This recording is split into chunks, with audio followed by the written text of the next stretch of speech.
The Diablo 4 Season 9 PTR has just ended. Are the nerfs as dramatic as they seem? How bad is overpower, and what about all of the new content that they're adding into the base game? We're going to cover all of that and more. I just want everybody to remember the patch notes that you got to see are not the Season 9 patch notes. They were the Season 9 PTR patch notes. There's a pretty big difference between the two.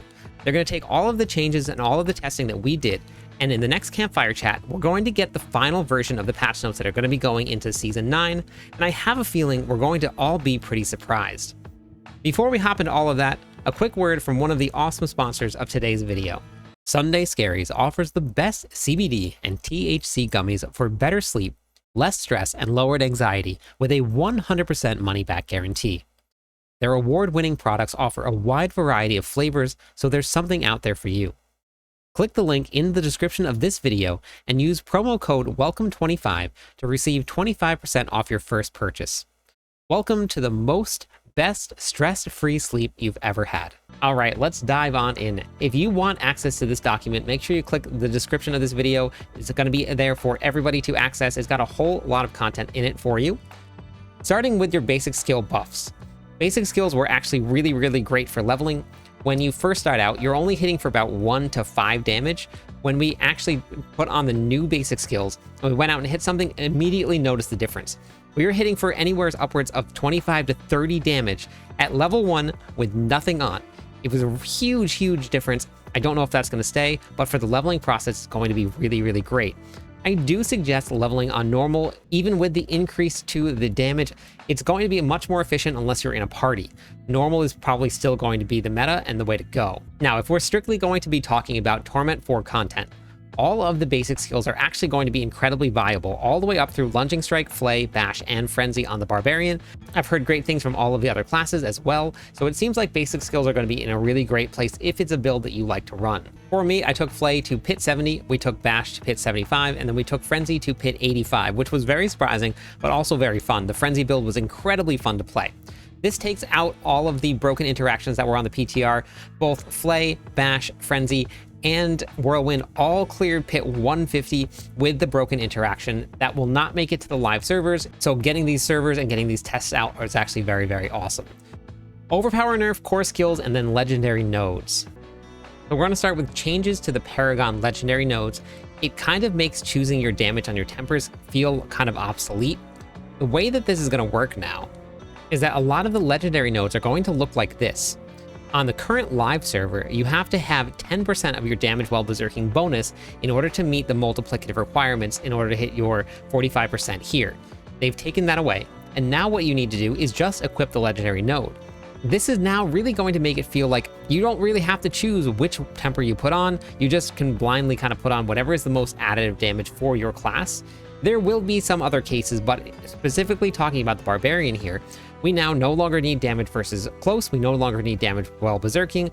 All of those stats we're probably never ever going to pick. The reason that that's going to be done that way is that we used to take damage while berserking for the Blood Rage node, and then for your Force of Nature board, we would take damage versus close. Both of those have been removed from the boards, and now all we do is just put on the legendary node. For people that are going to be learning the game and just figuring out how to build a Paragon board, this is going to be a really great change. So for your tempers now, things are going to kind of change how it feels.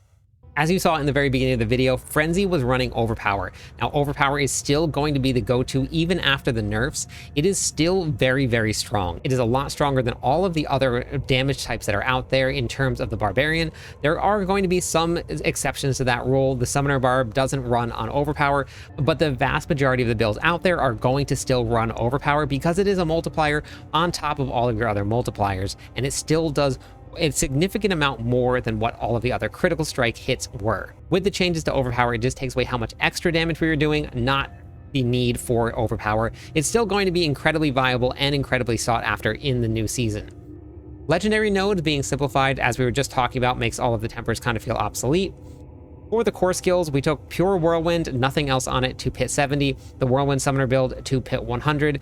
Hoda and Double Swing both went to pit 80, and then Death Blow that I got to test didn't quite make it too far. Now we're gonna have to move some stuff around for Death Blow and kind of figure out, see where Death Blow is gonna land in terms of where the rankings are gonna be, and if it's gonna be able to clear Torment 4 fast enough to make it really a viable build. I'm sure there's a way out there to do it. We're just gonna have to do some testing when the season goes live. Now, all of these pit tiers are definitely not the only way to judge a build. Getting through Torment 4 is incredibly important, and that really should be the first goal of any build.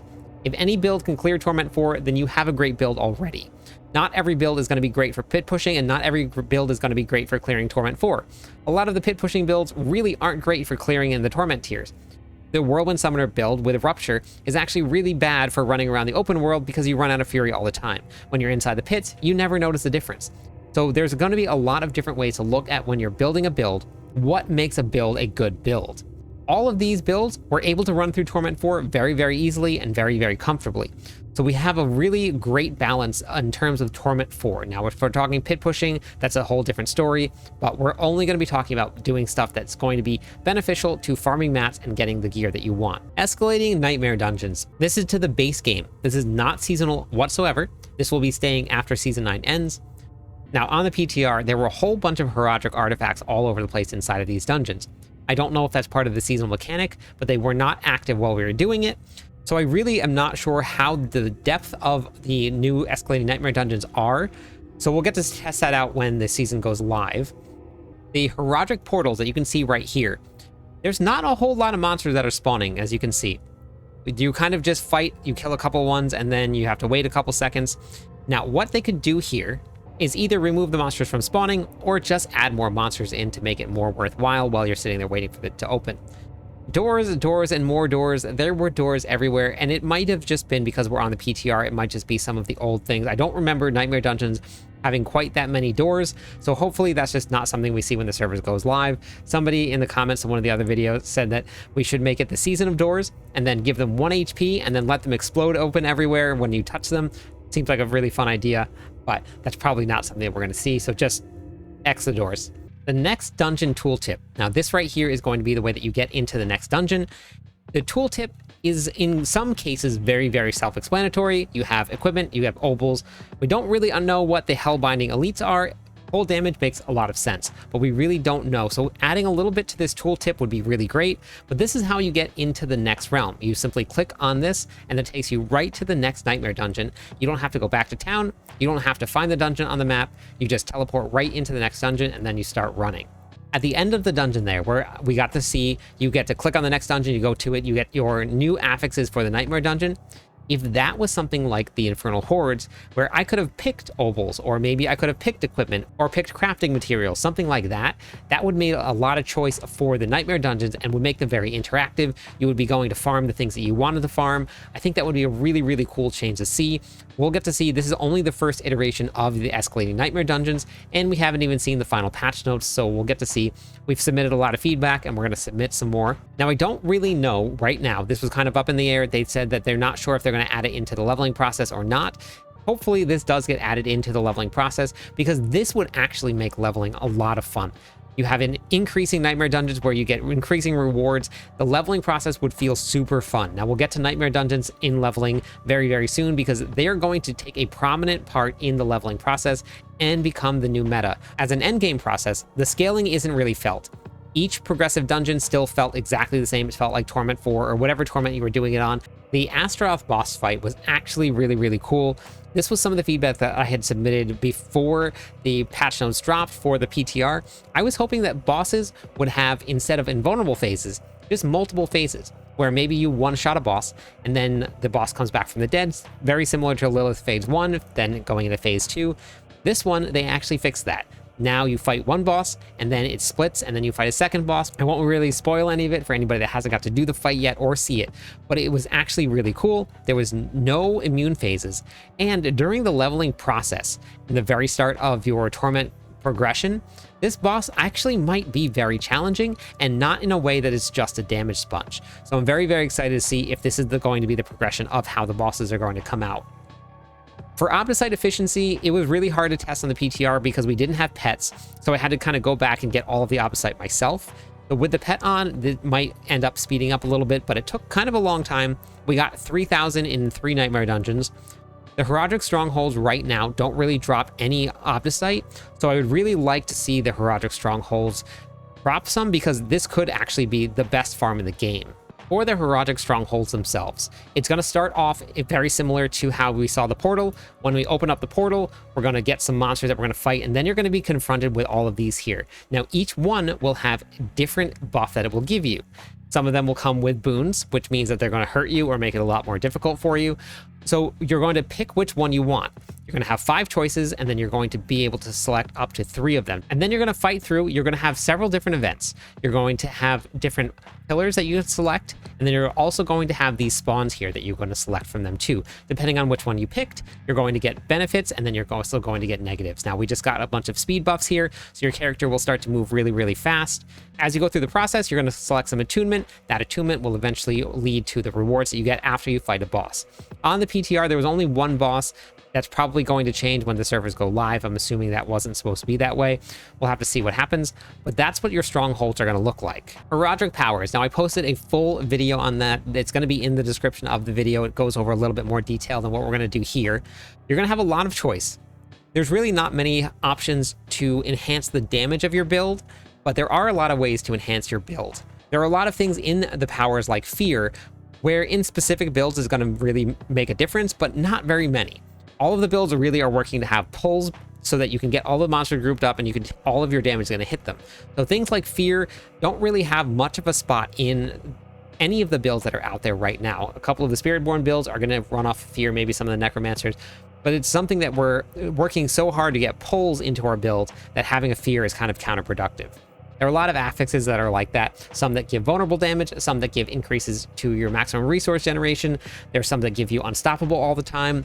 So there's some really great ways to enhance your builds and a lot of ways to customize it in order to build the spell that you want to build. Changing of the catalyst can actually be very, very cool, and it can lead to a whole bunch of really fun interactions. When you change the catalyst, it changes the way some of your arcana are going to work. It's only the legendary arcana, but the way that you move and change things around is going to depend on your play style. There were a lot of really fun interactions on the PTR. I don't know how many of them are going to make it out of the PTR, but we'll get to see it when we hit the campfire chat. The only ways that you can get increases to your character power are actually through the Horadric Jewels, not through the powers itself. The jewels will have 3 different ways to increase it. You're going to have elemental damage, you're going to be able to increase damage over time, and then you're going to be able to increase the summoner damage. For some classes, the elemental damage might be a little bit hard to get. Summoners, I'm hoping to see some changes to it. The way that it works right now is that when you make an enemy injured, which is below 35% life, for 4 seconds, your monsters are going to deal increased damage. So that's all of your summons. Or when you kill an enemy, it's going to also make it so that your summons are going to be empowered for that 4 seconds. If you're fighting a boss that doesn't spawn any additional monsters, you're only going to take advantage of this one time when you get the boss below 35% life, and it only lasts for 4 seconds. So hopefully we see some changes to that. The damage over time effect, the way that that works, it's a very, very small, it's 0.33%, and that is applied to a monster every single time that you do any damage to them. Those stacks are actually permanent. Now, all of the stuff on the open world dies so quickly that we really won't see much of an increase to all of our damage then. When we go into the pits, that's when you're really going to get to notice it. Just a small little side note in there that I would love to see the jewel vendor back into the training grounds. Now, I know that you can just slot in whatever you want whenever you can, but there are a lot of times where maybe you don't have any jewels in your bags, or maybe you want to swap around a couple runes and you still have to like play, I'm going to put this one in and take this one out, and then put this one in and take this one out, when really it would be a lot faster to just have the jewel vendor back inside of the training grounds. It was there for a very short period of time and then disappeared. Now, for leveling, this is going to be where everything is going to change this season.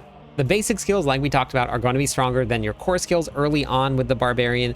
That actually makes a really, really great feel. You're going to use your basic skills until you start getting enough weapons and enough skill points to make your core skills do enough damage. My first legendary drop was at level 24. The sigil powder was dropping from all over the place. Now, why is that important? The Nightmare Dungeons are giving you brand new keys. We have a whole list of all of the keys that I got. Now, I wasn't max level, I was during the leveling process. I wrote down all of the different keys that we got.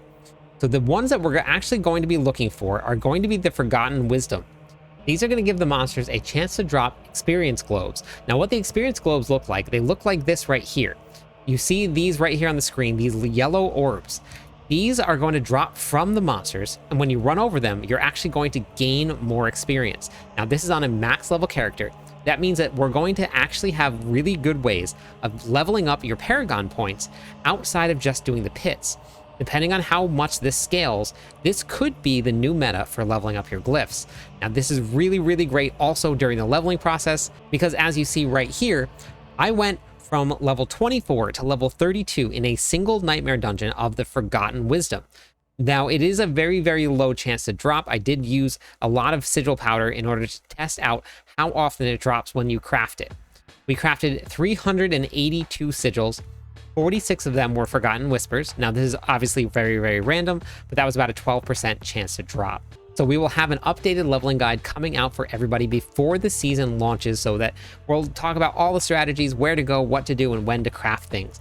I was able to craft my first Nightmare Dungeon sigil at level 22, and it was not a Forgotten Wisdom, but I did end up getting one by level 24, so we could test out the way that they worked. And I have to say, my absolute favorite one out of all of the testing that we did was the Treasure Breach. I'm going to show you a quick run from the live server when we got to test out the leveling, because it was super fun. We are in a goblin dungeon. Now, this is a very high chance to spawn goblins. If you look here on the minimap, you can already see 2 goblins, and it gets even better. There's so many, and it was so much fun to do. There's 3 of them. This, I hope, they increase the amount of times that this can drop from you, because there was about a 1% chance for this to spawn when you crafted sigils, and I spent a lot of sigil dust. I ran 2 of these dungeons back to back, and the 2 dungeons that I had, I found 20 goblins. Early on in the leveling process, that's actually a lot of loot. It's a lot of materials. It's a lot of gold. So hopefully this is going to be something that sticks around. They're rare enough right now that I don't think that they're going to take them away. So when we finally get into the game and we get into the live servers, look for these. You can see them right here on the screen. We already have a lot more goblins, and we just killed 2 more goblins. So we'll get to see exactly what it looks like when we hit the live servers. But we did 2 different dungeons. One of them had 9 of them, one of them had 11. So there is a chance to spawn more of them. So it's definitely not guaranteed. This was definitely the most excited thing that I did on the PTR. I'm very excited for it. Now, we're going to be getting the Season 9 patch notes very soon, so make sure you keep an eye out for those. That will give us the final decision on what we can do. Now, everybody's question right now is, what is the best build coming out of the PTR? That doesn't really matter too much, because all of the damage numbers are subject to change. Wait until the final patch notes come out. Once the final patch notes are out, then listen to what everybody says is going to be the strongest build, and then probably ignore that. Do what you feel is going to be the best. In this season right now, in Season 8, everybody predicted the Spiritborn was going to be incredibly strong. So many people rolled Spiritborn, and then Spiritborn actually fell very far behind. Play the build that you're going to love. Don't play the build because somebody said it's going to be strong. I'll have a Barbarian tier list coming out, but I'm going to play the build that I think is going to be the most fun starting out in the season. That's all I got for you today. Hopefully you found this video helpful. If you did, make sure you share it with your friends. Thank you everybody for watching. I'm live every night. I'd love it if you stopped by, said hi, theory crafted with me. Catch you on the clip side.